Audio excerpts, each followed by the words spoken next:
Alrighty, after 12 minutes and 48 seconds, we're finally getting started. Welcome to the Obsessed with Plants podcast. I'm David. I'm obsessed with plants with my co-host. I am Chris, and I am the geek of the session. And our guests today are equally geeky, and we unintentionally kind of matched. So I should have put it up in a man bun. Then we could have been really matching. But so do you guys want to introduce yourselves a little bit? Tell us a little bit who you are and what you do. All right, I'm Christy, and my husband and I, we have a company called Wild Garden Company, and we do edible and native landscape design in Central Florida. Cool. And who does what in the group? Because I know you guys are both like... Very much a team effort. You're two sides of the same coin. So you're very, very different individuals. So I want you to stereotype Chris and his personality. Oh, geez. And then you are going to stereotype Christy's personality and the role that she plays in the company. Okay, so Chris is very detail oriented, so he makes sure that all of our projects are specifically planned to a T. Is he the OCD one? Yes, then? so Okay, that's Who makes the spreadsheets? I like to do the numbers Yeah. and keep track of that, but he is very particular about placement and making sure that everything is properly identified and in its place. Yeah. Yeah, one of the mottos for our company is like attainable and sustainable. So I like to do the designs and the water catchments and kind of do like the sustainable part. And then she makes sure that it's kind of attainable to the clients, that it's something that's approachable and, user friendly and they understand what we're talking about. Yeah. I love it. Yeah. And what you guys do, what types of plants? Are you like understory only? Do you do food forest stuff? Like tell us kind of the areas of specialty that you guys have. So we're permaculture designers, so we'll do the whole permaculture design. You had a really brilliant, good-looking PDC teacher, though. I think you said, right? I was just headed there. Yes, I I got all my fashion sense from Yeah. him. Yes. I think he's talking about Jeff Lawton. Yeah. It's true. Yeah, for those who don't know, myself. It's true. and they The were one both human who Chris's. might be more quirky than I am. I love Jeff. Yeah, we all took That's awesome. Chris's PDC class back in, what was that? Was it 2 years ago? 2023? I don't even know. It's been a while. It feels like a long time, but it really wasn't. That was a cool group. That was was- a really fun group. It was a lot of fun. Yeah. Okay, so a little bit more. So she does what aspect of the design part, primarily? Making it more approachable to the client. Approachable, and, yeah. I bring in the wild aspect. Yeah. I like to like keep it more free form, and he likes to keep it structured in some ways, but then other times I like it to be repeating patterns, and he's like, that's not what it'd be like in nature. So I think we both have a little bit of the OCD and a little bit of the ADD. It's good to have a partner because we kind of like check OCD each and other. ADD. Yeah. Okay, that's great. That's great. That summarizes a lot of things very well. I like that. That's awesome. She does all the media stuff too and the social media and all And that. so just so for those that are just listening to the podcast only, what is your Instagram handle? It's at Wild Garden Co. Okay, and then what is your website? Is the same thing? wildgardenco.com? Yes, Okay, exactly. awesome, cool. So we'll put links to those in the description for those that have that available. But if you are listening, just so you know, that is their social media handles and all that good stuff. And I will say, I've worked with these guys on a couple designs where we've done some food forest design together, and then they did like wildflower gardens and raised beds. And clients were just blown away, like super, super happy. They did this awesome job on a client last week that was in Winter Garden, who could be watching this at this point in time, that revamped and reset their food forest. And it looks awesome. You need to show me pictures because you've been talking about it. It looks really, really good. So good We job, like guys. to help people with maintenance too, because for a lot of people, even if they know they need to do it, they don't understand when or what. So we like to work with your to-do list and help them in the application of it. And So you'll go in and a couple times a year, you'll go, hey, let's spend 2 hours or a day, work in your food forest, reset it, replant it. And not a lot of people do that. Like there are very few permaculture people. I don't really do that very often either. So I think that's a real niche that people need is I need someone to come in and just wave the magic wand for my food forest and reset it for me a little. And sometimes it's hard because if you've been busy and you've let your garden slip, sometimes it's really discouraging to go out there and look at it and how do I have to restart it? And if you don't have the knowledge, it's very discouraging to. So sometimes it's really nice to have somebody come in. I think for the client that we were speaking about, that we just did the reset, I think she just didn't know where to start because it had kind of gotten away from her. And so for us to come for a couple hours and kind of like knock out a bunch of it, it just made her feel like, okay, I can go out and work in the garden now. It's approachable again. Yeah, and I think that's what a lot of people need is like the first couple times they chop and drop. How do I do that? Like, how far down do I go? Where do I put it? Well, and pruning can be the scariest thing too. Is like, how much am I going to kill it? Like, this is my baby. Yep. And then when the weeds take over, do I weed them? Do I put contractor paper down and mulch on top?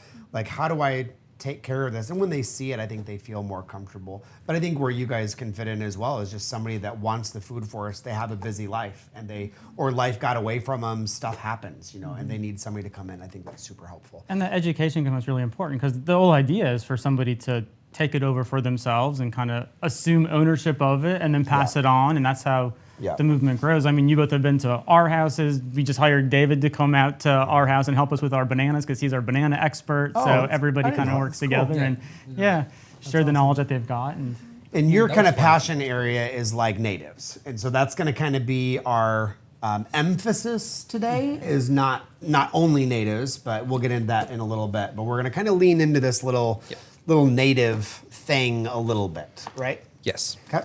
So I guess my question, and I think a lot of people's question is like, why would you want to plant something that's native or something that is now native or what one could consider now native? What are y'all's takes on that? Because natives are already working where you live and they're acclimated to this environment and they can serve a purpose in your yard, whether it's just for beauty and supporting the wildlife, but also for permaculture design. Yeah. And I think for a lot of ecosystems, it's important to maintain and preserve what's there because the wild songbirds are used to those fruits. A lot of the native butterflies to a region, they have to have those plants in order to survive. Like in Florida, the alata butterfly has to have kunti, or the Gulf fritillary butterfly has to have passion vine, Passiflora incarnata. So it's like they have certain plants that are host plants they have to have, and if we don't plant them, it throws everything out of balance, But I think for me personally, I think it's important, all things in moderation too, of like, I don't feel like personally we should only plant natives. Because I think for me, the reality is when I open my refrigerator, most of the things in my refrigerator are not native to Florida or the region I'm living. Most of the foods on our shelves are Mediterranean diet, like the tomatoes and peppers and eggplants and squash. Most of them are not native to the Americas, in general. It's native to the Mediterranean or to Mexico or whatever. And so it's like, I think it's important to go, I want to preserve my ecosystem. I want to preserve its integrity and the wildlife, but I'm not going to be so strict on it that I'm going to eat native only. I mean, can you imagine if we decide we're only going to eat native plants? Like, you're not eating chicken. You're not eating beef. You're going to be eating bison, buffalo, deer, squirrel, rabbits, and most people are probably not going to have that available very often. So like the native only thing, I love, but also, Well, and I also think there's a bit of a misconception, and we learned a little bit about this yesterday in a class we were taking, is they think that native gardening means just let it go wild and it'll be okay. You still have to understand that there's maintenance involved and it's not totally hands off. Like if you truly want a beautiful meadowscape, you still have to work at it, and you still might want to get some advice on how to do that, because we've even learned, wanting to do a food forest at our house and like, oh, I want wildflowers in there. Well, I've killed all of my wildflowers. I'm like, why are they dying? And then it's because they can't grow in the mulch, because we don't have that kind of soil in Florida. So the native plants don't like that. So, just learning that, not all plants are treated the same way, and the native ones, just because we're in Florida doesn't mean they're just going to live in your yard and you're done. Yeah. And I think sometimes too, we have this perception of what we think is a native and was always here for thousands and thousands of years, and it just wasn't so. And the same is true in Florida as it is in the north. So in the north, the American chestnut tree, used to be the saying with Lewis and Clark was that that the American chestnuts, there were so many of them, you could go from branch to branch, tree to tree, and go all the way across America. And now you're lucky to find one per city. You know, you're lucky if you can find that because of the blight that came through, you know, killed them all. And even Most of them are young too. yeah, They're not even the original, you know, American chestnut. It's a hybridized Chinese or a Dunstan or something like that. And the same in the South.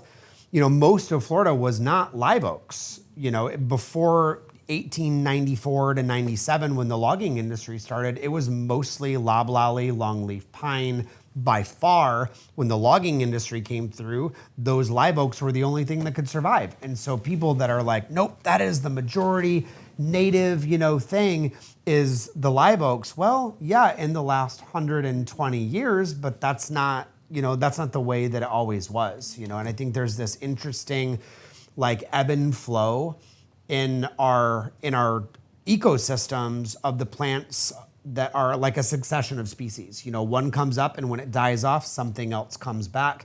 And like we're seeing it right now in Michigan with the emerald ash borer and going through and like killing all of these ash trees and I mean decimating the population of ash. I'm talking like 95% of the ash trees gone, you know, and there's a couple other of these insects or viruses that are resetting the ecosystems. And then what's nice is you get these hybrids that survive it that give you a totally new flush of life, you know, like the Dunstan chestnut or some of these other Chinese versions of the chestnuts. But I think the native conversation is important because we do want to preserve our wildlife and our ecosystem and our, you know, the cities that we're living in and plant what is really true to those regions in so much as we're able to and still be able to eat and survive ourselves. You know, I just can't survive on natives only food-wise. Yeah. Well, agriculture is hard on the land if it's not done properly, but we have to grow food. And so if we learn how to grow food in a way that's sustainable and regenerative, then you can utilize the land. And then when you go away from it, it's healed and it's returned back to its native state. I think that's important to think about. Native is also kind of an interesting term. It's kind of means different things to different people sometimes. Yeah. I mean, when we think about native plants, typically we're thinking of pre-Columbian things in Florida, but you know, the Florida border is kind of an arbitrary line between two states, and it's kind of an arbitrary date that we pick for that. So it's kind of interesting, you know, in nature, native species would be things that are kind of isolated geographically to their regions, but if a plant could get somewhere and it has the right conditions, it's going to live there. So I mean, I feel like most people consider native as just things that were there before them. Yeah, which is kind of a weird concept, Yeah. especially you know here in the U.S. with like all the different settling ways that just totally change the ecosystem. And when we think about it, like natives and non-natives have existed since before recorded history. Like when we look at ethnobotany, you know, the Native American and First Nations tribes, they were moving maize and corn and different species of oak trees from the Southwest and moving them all the way across, you know, all the way across the shingle oak in the Midwest, you know, is not just native there, and it just continues to spread. And they've been moving seeds to non-native regions way before we started recording, you know, history for sure. So it's like history doesn't have the borders, and I like how you put that, of like the state borders or the country borders. That just doesn't exist, you know. And I think even things like grasses, like Augustine grass, for example, is not named Augustine because of St. Augustine, Florida. It's St. Augustine in Africa, and it came over as seeds from African slaves that were brought to the United States, and they introduced that seed, and that's where we got the name, you know. And so it's like things that we think are a native grass or a native this, well, kind of, if we're only looking the last 50 or 100 or 150 years. But I think those seeds, it's okay for them to ebb and flow. But for the sake of our conversation today, I think, you know, bringing up plants that are going to play well, that are not going to be crazy on the invasive list, not plants that are going to be, you know, destroying or taking over our native habitats. So we're going to call our list today like native forward. So we're not going to be native only people, which I do respect that, but we're going to be native forward. So we're going to try and do more natives, but there are some that we miss. And one thing I always like to think of is even if it's a wild area, there may be a deficiency that used to have been filled by a native species that may not be there anymore, whether that's because of humans or some animals we introduced or even just the native animals ended up killing it. So that's where it gets to my question of how do you identify what's beneficial? Whether that's introducing something that was native and no longer is, or introducing something now. What is that line between a native versus a beneficial non-native? Because I mean, like Chris said at the beginning, all the stuff we eat is not native. So what is that? What is that kind of line for you guys? I think a lot of it starts with researching the area and figuring out what that native habitat is or was, and trying to bring that back, but also looking for what's missing from that original habitat. And if you are doing an installation somewhere, bringing some of that back as well. What do you mean by what's missing from the habitat? Species or layers?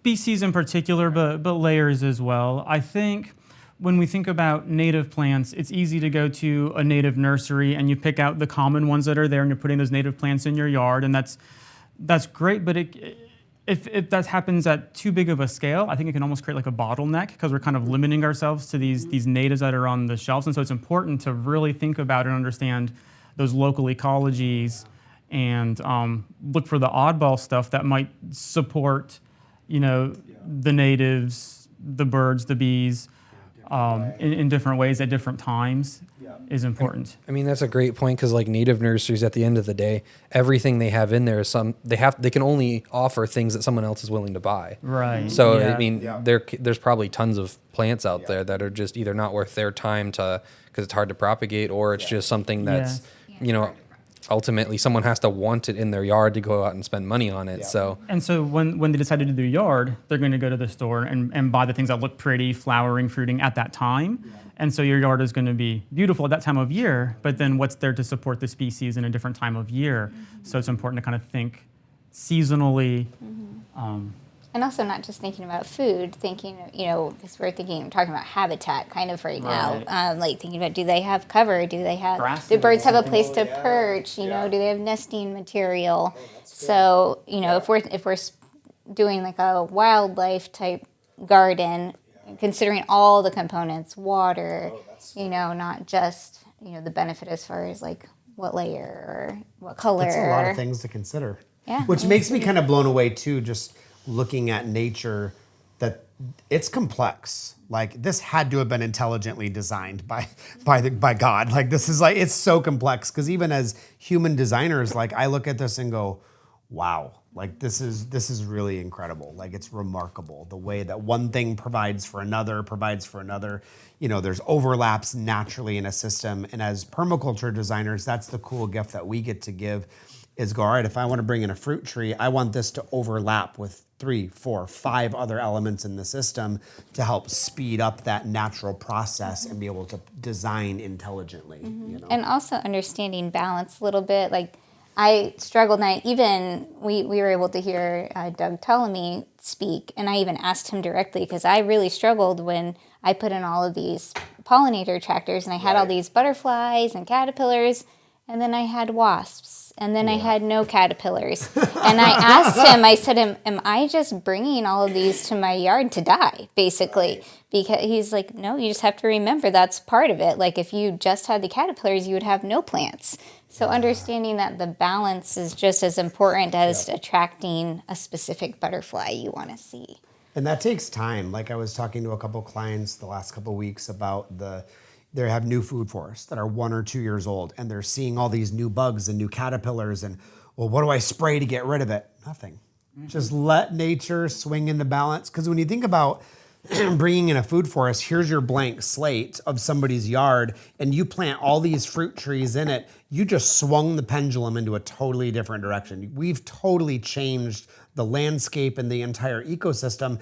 And it's got to swing back into that place of balance, because not only are you impressed with all your trees you brought in, all the bugs and the bees and the birds, everybody's impressed. So it takes 3, 4, 5, 7, even 7 years for a system to really come into balance, to where it's like, oh, I feel good about this. Like I always feel like people talk about the survive, grow, thrive, year 1, 2, 3, that a plant survives, then it grows a little, then it thrives. But then they don't talk about those other couple years after that, year 4, 5, 6, where those to me are the years of all the problems, where you have the new weeds, the new birds coming in and eating all your fruit. And then you finally get to that year 7 and you're like, oh my gosh, this is working. Like it really does. Yeah. It takes a while, you know, Yeah.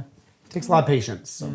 I think it was you that taught us about how, like, if you have, or you think you have too many caterpillars, you don't have too many caterpillars, you have a bird deficiency. And so it's about finding that balance.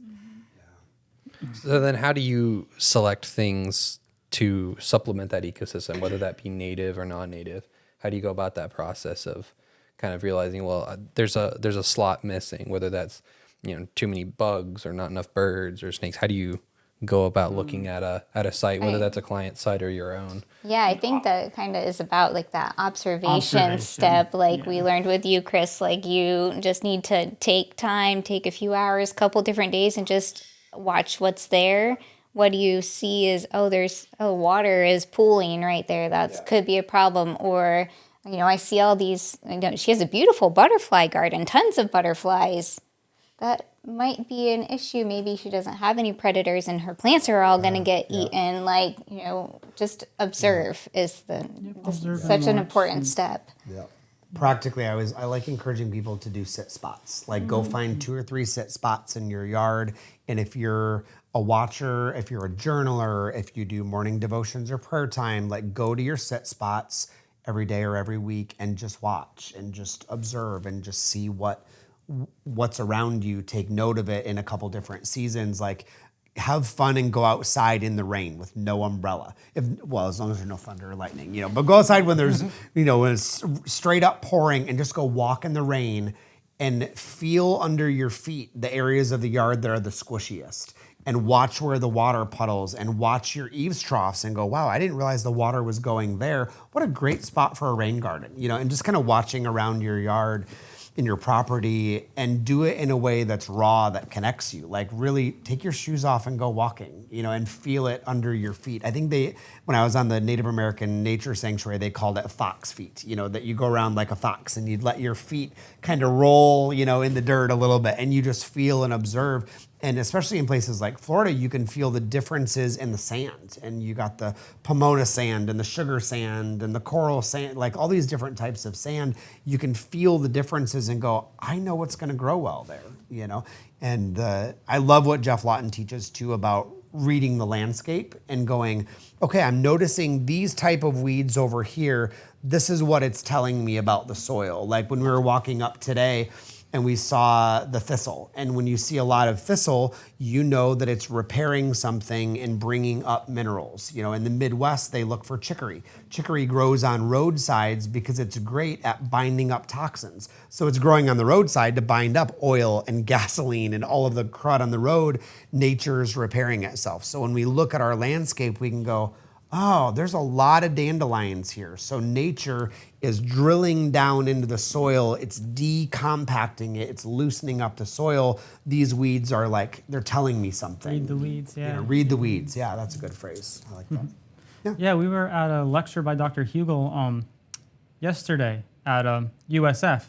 And, he told us, obviously, you read lots of books about subjects to learn about. He said he wrote a few. And so, you read those. But he said the number one thing is to just practice it and go outside and observe. And that's what we spent most of the time with him doing, was walking around his botanical gardens at the college. And he learning knew from every mistakes. tree there, specifically what types of birds were coming there, what time of year. And it was really and his cool. willingness to kind of do some zone pushing, even though, he's the native plants guy, but he's from the Midwest and he really had certain trees that he really missed and wanted to grow here, and he's been able to What do were that some of even those? though somebody's, they couldn't. The Buckeye. Oh, Buckeye, yeah. Yeah, that's one that he really missed Yep. having, and he's a record size one that he's very proud of that kidding. survived Good for him. 19 Yep. degree temperatures. And Wow. so even though he's the native plant guy, if you love something, it's okay. Push your Just zone a do little it. bit. Yeah, it's your garden. You Yeah. know.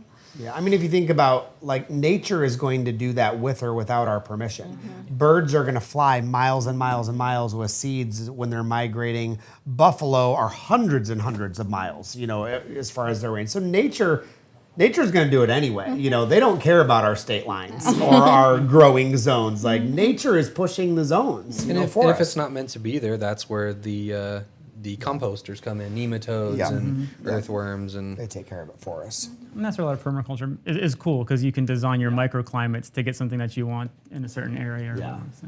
So I think we're ready to play a game. So today we're going to do a game as part of our podcast today.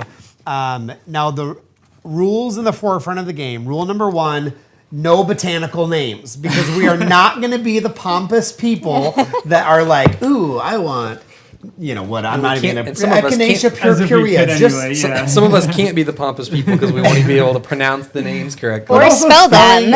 Spelling is really hard. And some of us are teachers and we still have a hard time because this it's is Latin. not a spelling bee. So we're not going to do that. David may or may not put those in the lower thirds on the video, but we're just going to use the common names to the best of our ability. If you happen to know the botanical name, you are welcome to say it. But it's also important to note, like, Latin is a dead language for the most part. And when you learn Latin from someone in the US at Yale or Stanford or Harvard, the pronunciations are very different than the Latin when you go to England. So Latin is Latin, but it's also like English. There's a lot of differences in the pronunciations. So for those of you listening going, that is not how you pronounce that. Well, you know, tomato, you know, kind we of don't pronounce words in our own language correctly sometimes. I know that's right. I'm from Michigan. I get it. We're the worst.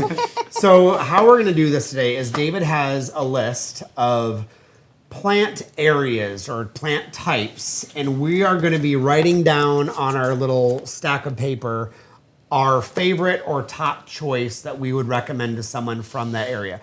We're not doing the botanical names. And the other thing is it doesn't have to be native. So we're not going to do native only, but we're going to do native forward. So if we have natives, I would prefer to, you know, encourage those, but it's not native only. So for the sake of, you know, listeners, you guys are going to be doing USDA zones 9 through 11. And that could be Florida, Texas, Southern California. We're all Florida raised. We know our Florida plants, raised-ish. And then I'll do the Midwest and the Northern climates, USDA zones 3 through 8. So we may have to specify that, you know, a little bit as we go. But some of the ones, and we'll try and point them out as we kind of go through, they may grow in multiple zones. So there are certain flowers that will grow all the way up in northern Michigan, and they do great all the way down to South Florida. You know, so if they overlap, and we'll try and point those out. And we'll try to give a brief explanation of why we like them too. Okay. Yeah. So David, you are the teleprompter. Yeah, I was trying to get mine written down. You're pre-writing. Well, because you're running the show. I'm sitting here running 3 or 4 things. I need to pre-write some of them. Yeah. Except my last ones, which I don't have pre-written. So this will be fun. This will be exciting. We'll see. All right. So first one. We're starting at like big stuff to little stuff. Yeah. Okay. So we're gonna go based on like a forest ecosystem. So that you always have to start with like what is the biggest things in that ecosystem? Gosh. Trees. And can we do, you know me, can we do honorable mentions?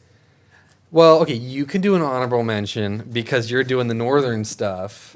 So you can do an honorable mention for the southern states too. Okay, good.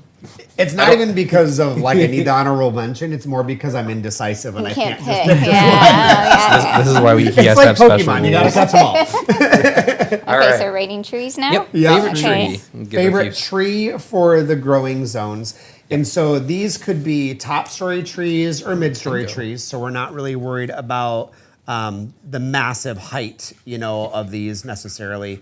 But we're doing native forward, but not native only.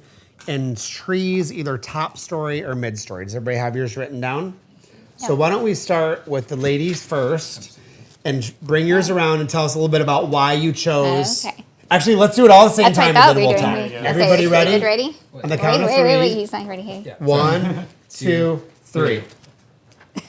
Ooh, nice. Oh, we got all different ones. Great. Okay. So why don't you go first on yours and keep holding yours up for the front. So you have the winged elm. So I chose the winged elm for a couple reasons. I just love elms. I think they're beautiful. I like that they're deciduous in Florida because we don't have, you know, we do have deciduous trees, but everybody's like, oh, Florida doesn't have seasons. Well, we do. It's just different. So having that little bit of fall.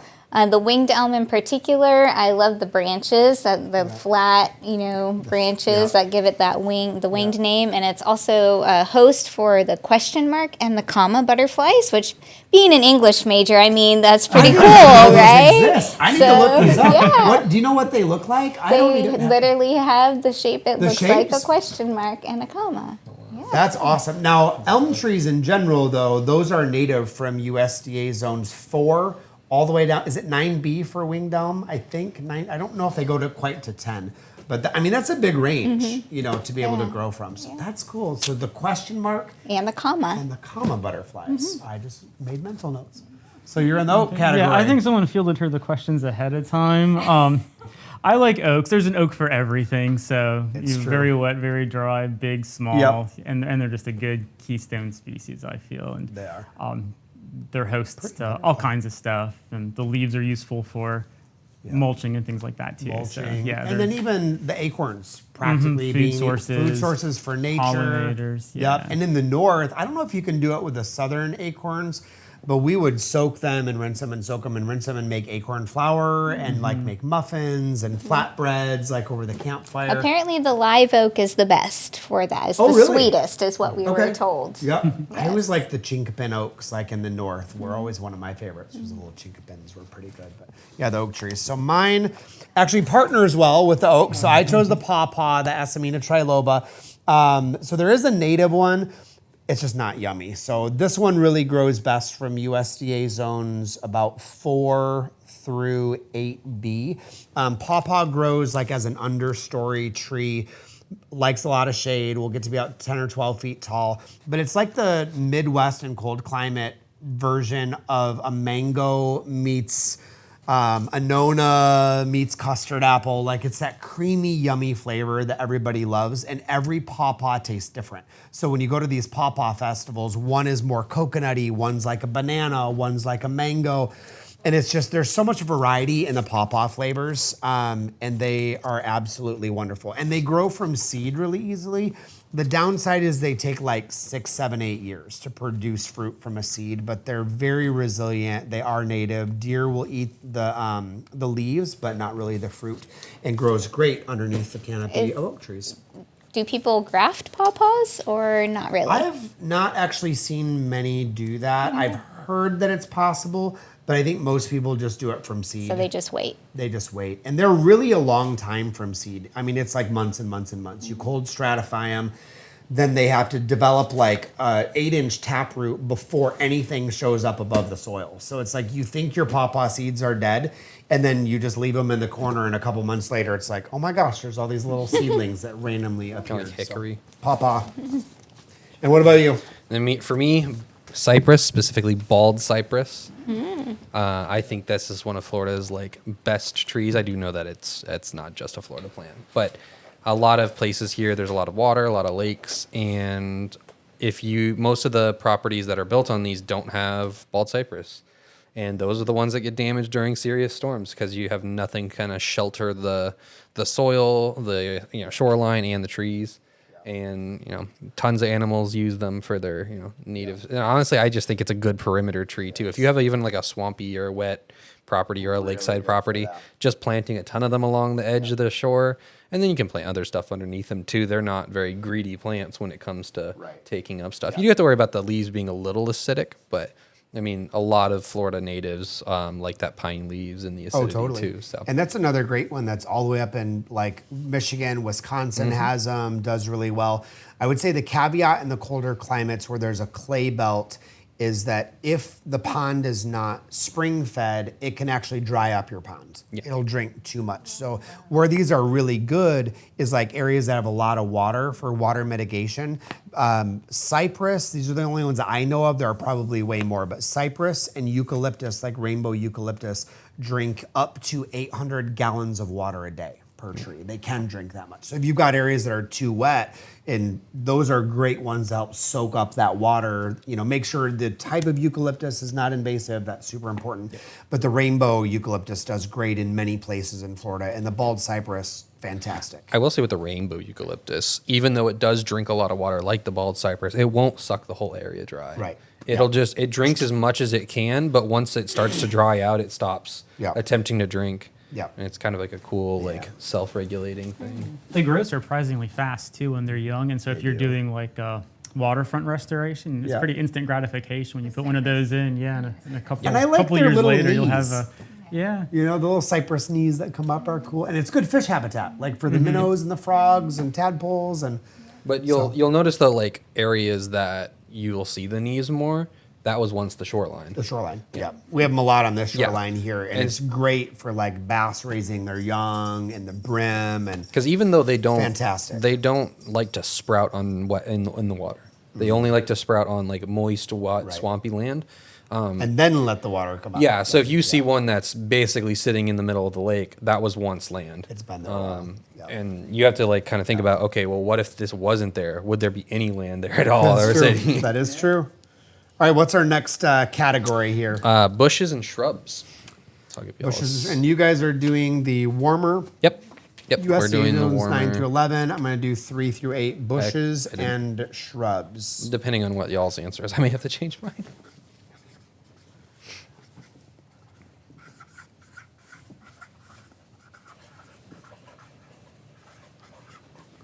We all ready? Yep, I think we're all ready.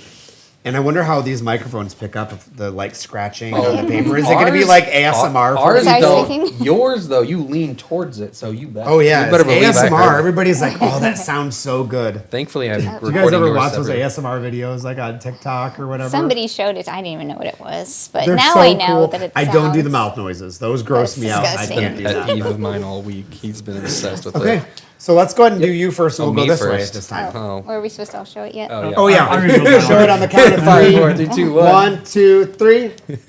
Ooh, nice. I was Okay. gonna do that as my backup. I had that as my backup, and Kunti was my honorable mention, but you already brought it up, so I Oh, bummer, left it sorry. out. It's okay. It's okay. Yeah. Talk too much. Okay, yeah, firebush. Firebush, specifically the native firebush.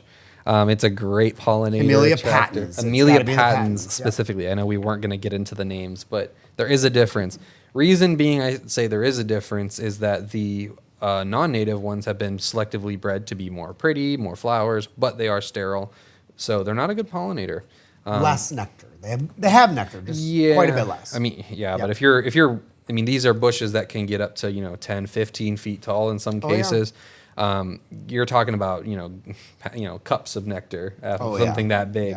Yeah. And of course, they work as a awesome hedge. They can be trimmed back.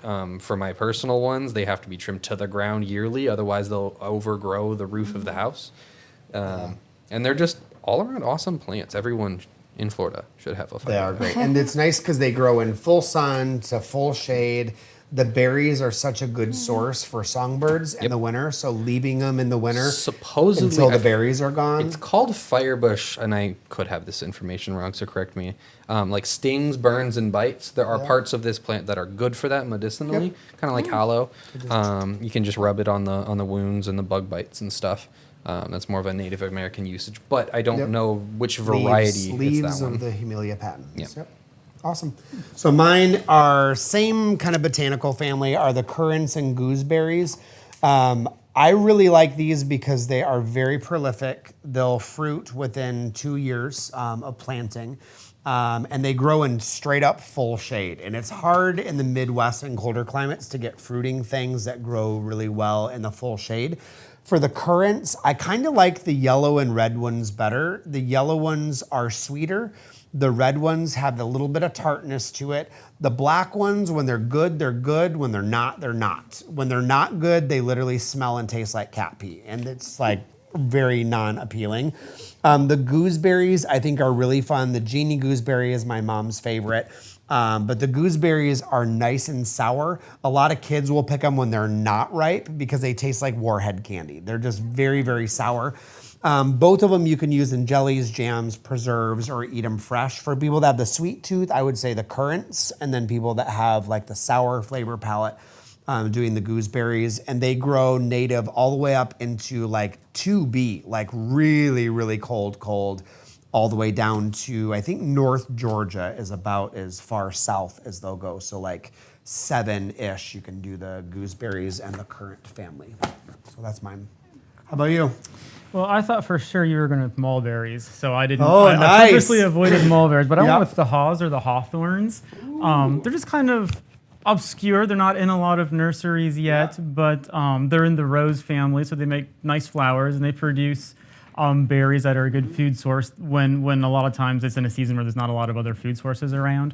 So it's kind of neat. And they hybridize with each other, so there's a lot of diversity, so you can really find something that's kind of acclimated to your area well. And that's a nice broad spectrum. That's like a 5B, 6A. Is it down to zone 10 or just 9B? It might be just zone 9B. We'll have to Google that and take a look. And then medicinally, the berry is really good for people with heart conditions. Always check with your family care practitioner first. Always. I'm not here to diagnose or to treat any disease. We are not but doctors. it We may don't be claim to be. It may be something you could add into your diet that would be beneficial for various heart conditions. So the hawthorn berry, which you can do fresh, dried, powdered, supplementally as well. So. All right, I chose Simpson stopper, very commonly used in landscaping in Florida, because it's evergreen, always looks nice, but I think a little bit underappreciated as far as it being a nectar source. The bees love it when it's in bloom. It has tiny little white flowers. They're kind of like little white starbursts. Yeah, and They're cool. they do smell really sweet too. Like they're not going to smell them like an almond bush from a large distance, but when you walk past, they have a nice smell. And then around this time of year, they have red berries, so Which the are birds can technically edible for Yeah. humans. They're just not real good. Yeah, just kind of nondescript, kind of like eating a beauty berry or something like this. It doesn't have a lot of flavor. It's not You great. can eat it. Better Doesn't for mean the we birds. we don't want to live off the natives Better for the alone birds. because there's just not a lot of flavor. I like them in a but- food forest though because it kind of gives something for the birds, Mm-hmm. and then they kind of leave the mulberries and the other things alone that I like. Yeah. So I like Simpson stopper like on the edges of the yard, and they're very decorative. Like you could do them in a front yard, like hedging Yes. them really pretty. Right. You know. Yeah. And they're a fun one to touch too. I feel like because they're like a eucalyptus-y It smell. smells so good. Yeah, it smells really Yeah. good. So it's a fun one. I like them by the front, like walk of somebody's house Yeah. or like your front garden gate. It's a tactile plant because then you're just always touching it and smelling it. And like you said, it's seasonal interest. You get the flowers in the spring, you get the bright green all summer, and then the bright red berries in the fall. Like what a great choice. Yeah, and it kind of gives you that, like holly, Christmas, It does. holiday vibe. It does. So it it's does. nice too. And it's pretty good Evergreen, timing so- for that too. Yeah. And if you Yeah. live in an HOA, it looks a lot like a lot of things that are sold in box stores Right. too. Yeah. So you can easily hedge it, and honestly, nobody will know the And, difference. and even they look kind of cool if they're trimmed like trees, even They small do. trees. So Yeah. Berries out of them. yeah, it's a versatility. They're very similar from a distance to like a boxwood. It looks very similar to boxwood. There's a new cultivar out there now that's like columnar. So think like Italian cypress columnar. That's really cool. Like I need to get my yeah. hands on 2 of them to like Right. flank a front gate or something. That'd be like, cool. Oh, that would just look so good. Okay, what's our next category, Mr. Captain? All right. That was a good one, though. Favorite wildflower, which I actually don't know if mine, Favorite I don't know wildflower. if mine categorized. In the cold climate for me, warm climate for you guys, and it can kind of stretch across each of the. Yeah, it doesn't have to be just The meadowy systems, flowers, yeah. but more of just something that's beautiful that you'd find out in the wild.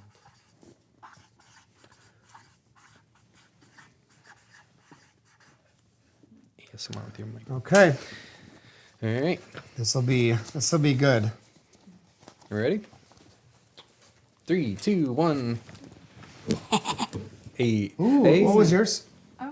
Oh, passion flower. Nice. Okay, cool. So, Christy, why don't you go first with yours with Stokes Aster? Okay, so I had never seen a Stokes aster before visiting one of our local nurseries, Green Isle Gardens, and I was just like, "What is that beautiful flower?" I didn't even know Florida had a native Describe the flower flower a so little pretty. bit. It's kind of like the purple of our passion flower, but it's almost like a ground cover the way the plant grows. And then sometimes the purple flower can be really upright and like reaching, and sometimes they just kind of flop over and make this carpet of just large purple flowers. And something I like about them, other than just their beauty, is they seem to do well in shade and even full sun if they have enough water.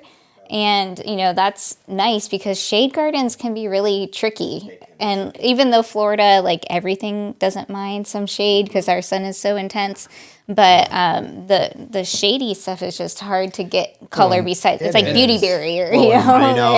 A lot of our shade trees being live oaks, it can get almost completely pitch black underneath the live oak if it's, not competing with other trees. It gets so dark under there. So yeah, but that's another one I was like, oh, for sure I can keep this one alive. I see it growing everywhere. I put it in too thick of mulch and I still killed it. It does so and it's up, like my parents grew it up in Michigan, so that's like zone 5B.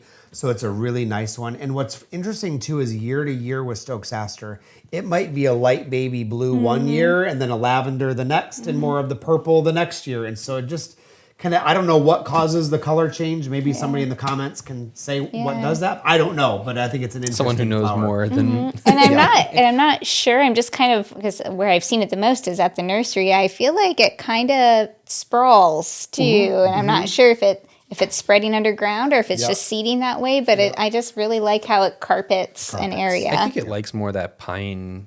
Loves the most of the pine mulch. asters, but like pine environment that's sadly kind of barren in certain parts. Yeah, and yours is kind of similar, Yeah, but, I went with but pretty asters, distinct. too. Asters in general. Yeah. I like that they're small and kind of underappreciated. I feel everybody goes to the tick seeds and the coreopsis things. I just like the asters. I really like the climbing asters. I just think those are cool, the way they kind of work their way sort of through other plants. You just kind of see them popping out, and they're always full of beads. There's a really cool one that I saw recently at a nursery, a calico aster, which has all kinds of little like white flowers and then yellow and kind of brownish. It's just really cool. So. There are some really pretty ones. In Florida, in our area, we mostly do the Elliott aster or Ellioti, but they grow all the way up into the north. So I have friends up in like north of Traverse City, Michigan, and Wisconsin, and there's different aster and asteraceae that grow all the way up there. And I think what's important too for people that love pollinators, the asters specifically bloom fall, and when a lot of things are not blooming. And for people in the Midwest that are in Minnesota, Wisconsin, Kansas, Missouri, like it's one of the last things to bloom. It's like the last food source. Get yourself ready for winter, bees. And it's a really pretty one. It adds that nice pop of color. I feel like that's something too, like, people complain about Florida, different things, especially when it comes to gardening, but I think Florida, the fall flowers are so much more beautiful than the spring. Spring's like, fresh leaves and stuff like that, but fall in Florida, the wildflowers are amazing. It's so true. It is true. Mine is purple cone flower, another one that grows USDA zone 3 through 9B. Some people in 10 can do it.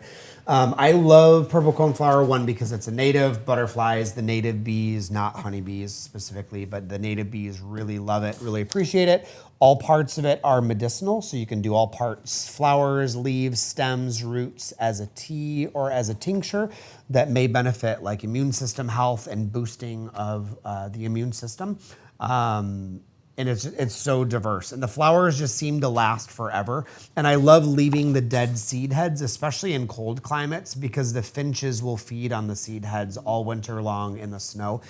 Really great one to just let it self-seed, and then when they start falling apart, then go back and cut it off. But I just think it's so diverse, and it's just a pretty one that you just can't kill. Like, if you kill purple coneflower, great. Did you kill purple coneflower? I was going to ask you any Again. secrets for growing that one. Again, it's the mulch. We just have to get away from, in wildflower gardens, don't plant it like not a too food much. forest It's not a food because it forest. cannot Pine seed straw, itself. but Pine yeah. straw is fine, like light, small leaves or chopped off leaves. Kind of like Yeah. like a vegetable garden. Yeah, just so the seeds can get down into the soil and it doesn't hold too much moisture. I think the mulch just That's holds the too mulch, much it's too much. moisture. I Yeah. think that's mainly true in Florida. I think when you get to the clay areas, pretty much Georgia north, Texas, California, Florida, our wildflowers like the native soil, period. They don't even really like fertilizer. Like, they really want the native whatever is Right. there. But if you go into Georgia, Kansas City, Wisconsin, Minnesota, the wood chips aren't as big of a problem there. Well, and They they're actually more do. like maybe perennial too, where Perennial, they just yeah. die back in the winter and come back Yep, from their exactly, from the tubers, where roots. ours are all seed reliant. I Yep. feel like for Totally. the most part. All right, what's yours? Passion flower. Passion flower. Specifically, Passiflora incarnata. The native. Yep. Yep. And I say that only because there is a lot of different passion flowers in Florida, and there are different native ones. I like this one the most because it's the most similar to like a purple passion fruit. And because of that, it is the host plant for multiple butterflies, specifically the zebra longwing and Gulf fritterary, the Florida state butterfly. Yeah. But they are very, very, very ravenous caterpillars. Yeah, they are. They'll They'll decimate a vine. And part of that is 'em do it. because the native passion flower isn't going everywhere now. I used to see it a lot, and I haven't seen it anywhere that hasn't been my property, like native, Yeah. like wild. Yeah. But if you have that there, they don't like the purple. So if you have a purple passion fruit for yourself, and you have in the native Passiflora, they every time will eat the native before they eat the other one. And these grow very thick. They grow very full. They do vine, so they will grow on fences and hedges and stuff. But they also will grow as like kind of a ground cover. So if you have a meadow, they only grow for about the summer. They kind of start fruiting towards the fall. So if you just have an area that you just want to see butterflies and you're trying to get your wildflowers growing, all you need is like 1 or 2 fruits. And there's a couple hundred seeds in each So many seeds. fruit. You just crush it up, sprinkle it around the place in the fall, and then next year you're going to have tons of these vines growing. They don't take anything over. They don't choke anything out. They just like to grow in amongst things, and they let things grow in and amongst them. Right. And if you really, really, really like bitters, the fruit tastes pretty good if you like bitters. True. And I will say on the seed note, the seeds don't save well. Like as far as drying them out, I'll plant it in a year or 2 years. They really don't do super well as far as like saving the seeds. People have to be careful that have horses a little bit. Many horses that are used to bag feed are not used to the leaves, so it can cause a little bit of issues. But I think the native is amazing. We had some in Kansas City that did super, super well, all the way down to 9B, 10. Seems to do really well. Ours are growing in the horse pasture, and they don't have a problem with it. Yeah, you have great horses. Well, they don't eat it though. Yeah. They don't really like to eat it, but they choose not to in most cases. Yep. That doesn't mean your horses will. I find that there's always a horse out Be there somewhere that careful. wants to eat something toxic. I know. But Yeah. I know. I was telling him the other day, I was like, I do a lot of like designs for people in Ocala that are part of the WEC, the Equestrian Center. And it's like, dude, your horse costs more than my car or my house. Well- like they're like $200,000 horses. And I was like, yeah, we're going to just stick with real safe. yeah, I mean, my tune's Real gonna stuff. change real quick when a family friend's gonna put their horse on our property for just a little bit, and that horse is gonna cost more than the car that we're gonna bring it down here. So my tune's gonna change really quick here. funny. But I love it. So what's our next category? So our next category. Is this our last one or we have 2 more? 2 more counting more. this one. Okay. So that was our vines. So then this is no, that was wildflowers. We have 3 more. So we have favorite lawn alternative or lawn additive. So this is something that you can add to like a manicured lawn, like in an HOA, or something that's just your own personal one. You still got to keep that grassy look or vibe without being too, woody or, not things that you trip over, pale your foot on or anything like that. But just something that gives that grassy feel or vibe. You don't necessarily have to be able to walk on it, but Okay. just something that you like to add there, That's a good one. which is tricky because there's not a whole lot of things that fit into that category that aren't grass. But if your grass has a use case that's different, it could be a grass. Yeah. Did you started last time? So why don't Yeah, you start yeah, this I'll time? start this time. Okay. Everybody ready? Everybody got something? 1, 2, 3. Sunshine. Sunshine, frog, Hey. fruit, and mimosa. Nice. So why don't you do an honorable mention so you can All right. have just one additional under yours. Any additional? I can change mine too. All right, so while he's thinking, sunshine mimosa, I'm going to give my little ramble on why this is the perfect plant. Native sunshine mimosa, great lawn alternative or additive. It doesn't choke anything out. And it likes to, even if you have some stuff that's a little bit tall, it'll grow up a little bit with things. Beautiful little flowers, about, I'd say summerish, springish. Yeah, and it's like the Dr. Seuss flower. if Like, you it's like- the Horton Hears a Who flower. Yeah. Like, you have to like it. Yeah, it's a cute little, it doesn't seed too often. I've only had mine seed once. Very hard to grow from seed. Yeah, Yeah. it's a little tricky, but it always flowers. You don't have to worry about the seeds. It's actually technically a vine of its growth pattern, but it is very drought tolerant because it grows up to a foot long taproot, so it doesn't compete with your grass. And I don't think I've ever seen anybody hate it. Yeah, People who are against but fun or people will something, but- they will hay it. It is actually safe for cattle, safe for goats, safe for horses, because it is the native. UF has 0 cases where it hurts horses or causes colic. It Now, obviously, it doesn't- doesn't. It's not a replacement for grass. So it's not going to be nutrient. It is lightly a nitrogen fixer too. So it's Yeah. not going to produce a ton outside of its own needs. Yeah. But if you add it in with stuff, other things can share a little bit. Yeah. And it's a great one to keep in check by mowing a couple times a year, like 2 or 3 times a year. Mow it over, and that cycles the nutrients and brings the nitrogen, but it also just gives that little bit of a But refresh. it rarely grows taller than like 4 or 5 inches. Yeah. Unless there's like, unless everything else is, way above 4 or 5 inches, it doesn't really reach above that. And So I it will doesn't say, as require far mowing as very often. like even homes and homesteads, sunshine mimosa is safe over top of septic systems. So it is a safe one to do there. Did you have anything you wanted to add to sunshine mimosa? Because that was one of your. Yeah, That was your the purple flowers with the bees that kind of roll themselves around in there in the morning. It's a cool one to have is and really kind of fun. watch and It touch is it, and the leaves close up. And Oh, people yeah. love It's a that, too. sensitive Yeah, plant. sensitive plant. Yeah, So it's it's a great fun for one for kids. kids or people that are like mature. Plants. And, Be tactile. So mine were clovers. I know it's not technically native, but in the Midwest, even down here in Florida, I think clovers are great for nitrogen fixing. It's great for pollen sources. So in the north, the white clover, Dutch clover, yellow clover, crimson clover, I think is the prettiest, but it's also an annual. Has the highest of the nitrogen fixing abilities. Red clover, which ironically is like purple in color, I think is really fun just eating. It's very sweet, and it's also really good for women's health issues. Down here in Florida, I think the clover that I like the best is Durana, because Durana is tolerant to our sandy soils, which, this fall is a great time to do clovers here.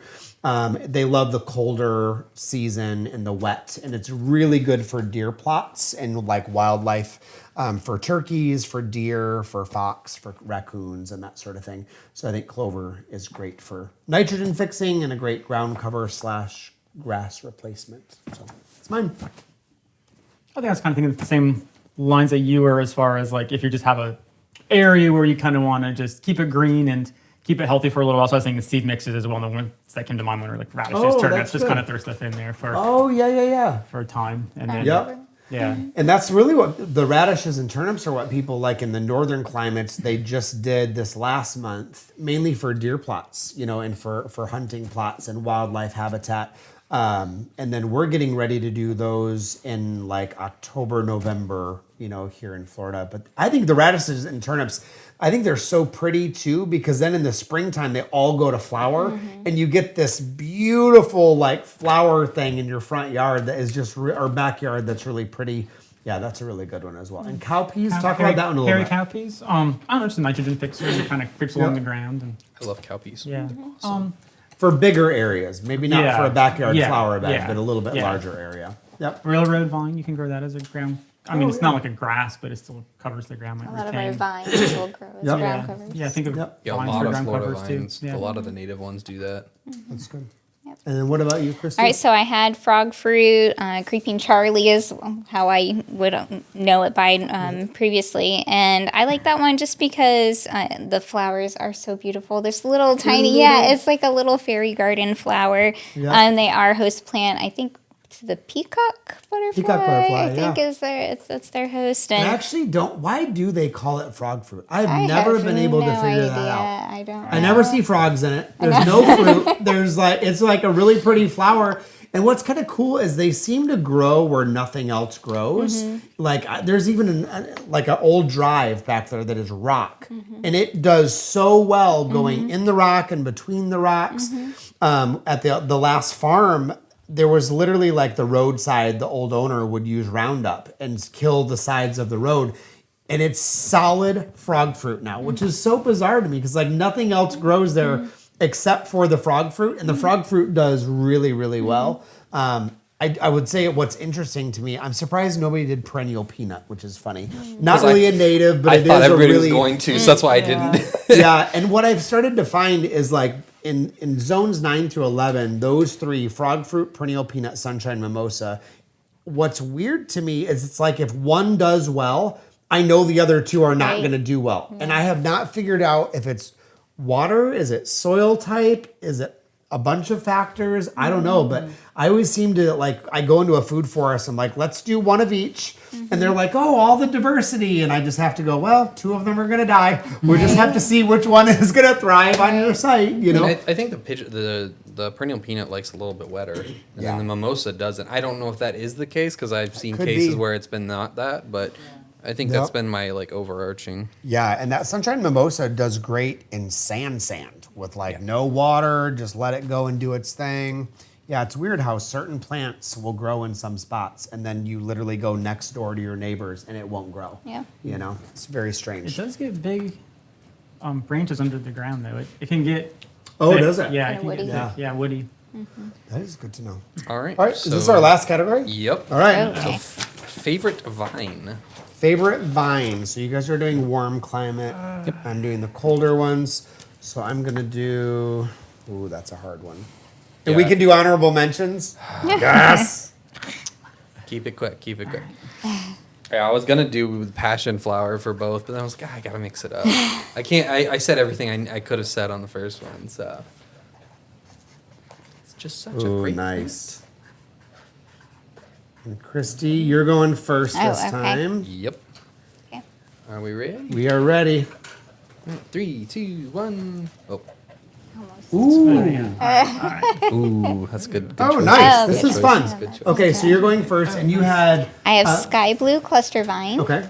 Yep. So this is in the morning glory family, and it is an endangered species in Florida, which is because of a habitat issue, not because of behavior. It is extremely vigorous and aggressive. Once you have it, it could also be a ground cover. If you let it, it will climb over pretty much anything in its path, but it has really delicate, small morning glory, Really pretty. purple flowers. Yeah. Pollinators love it in the morning when it's open. Just dense evergreen coverage. So if you wanted to do like an ivy look, you could do that with the sky blue cluster vine. So just, I love, like as soon as I found this is endangered, I was like, well, I have to have I that in gotta my do it. yard. That's really Yeah, cool. But it Sun is, requirements?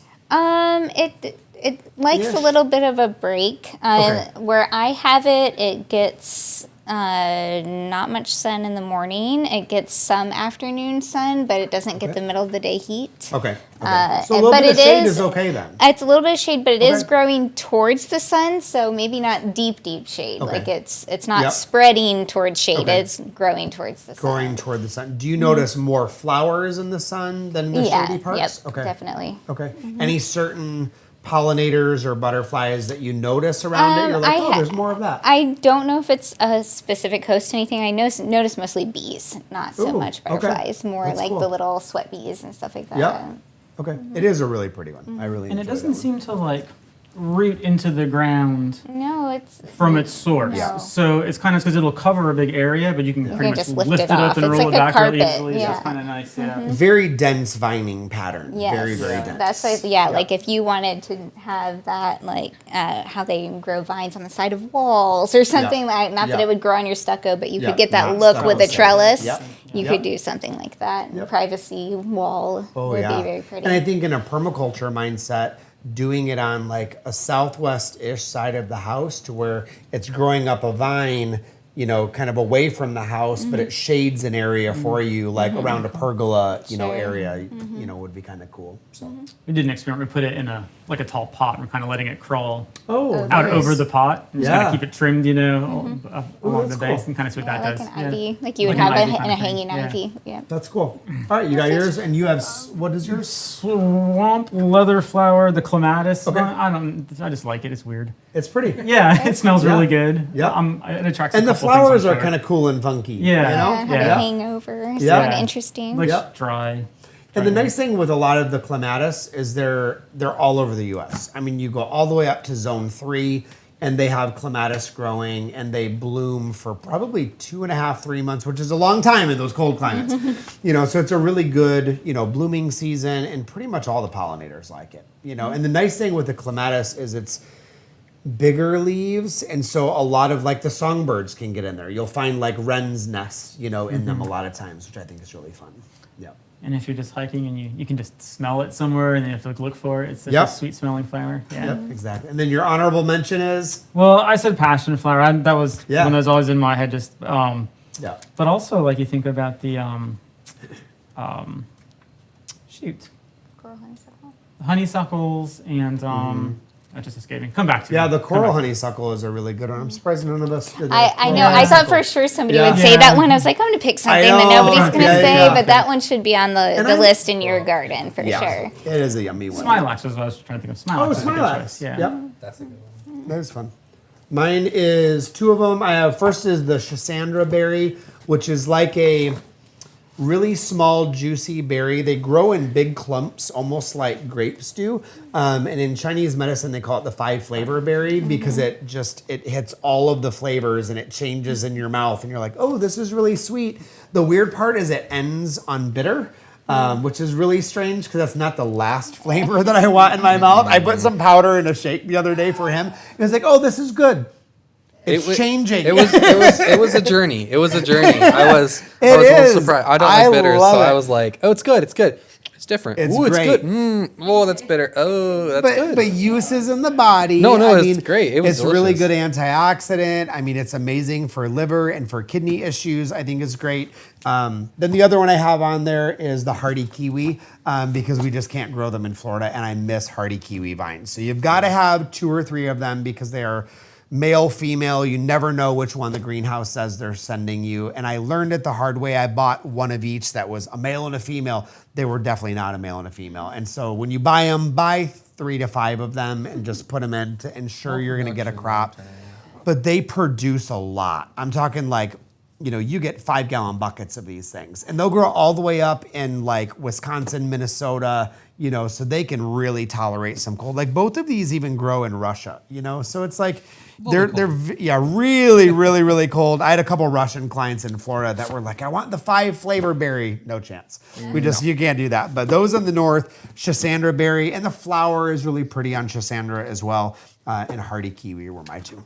And then mine, it's not special. I just like Carolina jasmine. Carolina jasmine. It's just pretty. I've actually never even though it's allegedly popular for like growing stuff, I've actually never seen anybody own it. I've just seen it like in properties. Like, oh, there's some wildly kind of growing on the side of the road. I found some. I don't even know how it got there. Just in the backwoods. I was like, oh, that's really pretty. It doesn't like take over. pretty. It just kind of grows in and amongst stuff. So if you have some like area that's like kind of wooded, that's kind of in the back, Little plot, dappled shade. and it grows. I think it's like all the way to the Carolinas. I think it's more north than that. Yeah, it's about 7. The entire 7-ish. southern U.S. Yeah. It grows pretty well. So, Not yeah, as much fragrance as like No. the other jasmines. It's more of but a- so- it's more of a beauty. decorative. It's a very beauty pretty. over function, It's a but- very pretty one. I think these were really fun suggestions. So hopefully people were able to like walk away. inspired a little bit. Yeah, walk away with a couple new plants, especially getting to pick your brains, I think is really fun. You put several things on my list that I'm like jotting all of the mental notes down to be like, okay, I need to go plant shopping Absolutely. afterwards. Add that one into the ever-growing plant selection. So hopefully y'all have taken some good notes that are listening or are watching. And again, if they want to follow you on social media, it's at Wild Garden Co. Wild Garden Co. And you serve mostly Florida, Central, South Central, North Central kind of Yeah, Florida? we have some friends we worked with in Georgia and Awesome. Tennessee. But those are more of learning areas for us. Be happy to help people there, but that's just because as we're growing our knowledge, we're learning, how Florida is very different. Totally. But I mean, I will say, if I were to hire somebody to maintain my food forest, and maybe with my broken foot, I probably should be, I would hire you guys to do mine. So if I have like any of my clients and friends are listening, like I would hire you to serve in my own food forest. Like, And I think you do. and they're such a very great fun job. people if you do like just hanging out with them in the garden. We've Absolutely. done installs before. It's a blast. Absolutely. So again, my coffee is gone, which is always the indicator that this Yep. podcast is now coming to a close. So if you would take a few minutes and like, subscribe, hit that notification bell, do the social media thing because it helps get the right content into the right hands. And that notification bell helps you find your way back. So thanks again for listening, and we'll see you in the next one. Later. Yeah. So the main camera, something happened to it halfway through. it's not on this whole time. Half of it's on. Oh no! I don't know when. Redoing it. I'm the co-host, and my name is Chris, and then I make something up of whatever I was gonna try. I was kind of spitballing puns because there's a lot of Chris, and I'm getting off our number here with the Chris's. Yeah. Yes. I kind of was a Chris. Yeah, you For should just change your posterity. name for today. Chris Today, Christie. my And name then- is going I'm to now be Chris. Christoph. I haven't even started. Oh, actually, spiral. We've been going for like 10 minutes. But it's more for the. Are you leaving already? I gotta refill my coffee. I already drank half. I'm gonna put that Otherwise, as it's gonna be a real I'm short gonna podcast. get. I gotta get because I always have to have something like that I hold. Yep, on the table. Chris, you better come back here with not you. You better come back with something for me. You said you didn't want anything. I did. You just said I wasn't allowed to have it. I just don't know how you can do it with a computer. I love how I can hear both That of was them my perfectly HD in my ears. That's just delightful. Hold it until the game show so I don't What fling did I coffee at spill myself. on my boot? Looks like you threw up on your boot. It really It's does. gonna be all over the camera. This podcast doesn't even need us. It's just I David know. here. He's been recording it the whole time, so We've he's been got, going for 10 minutes are already. the got bloopers so many in great there, so- outtakes Is that, already. Yep. speaking of which, is that main camera have a red blinking light on It's it? not blinking. It's just red. Okay, that's fine.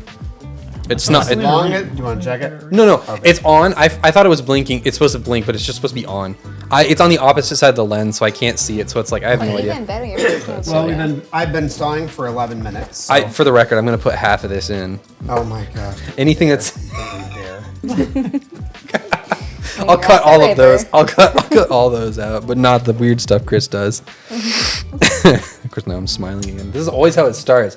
I smile for too much, and then I can't say the intro. Sparrow.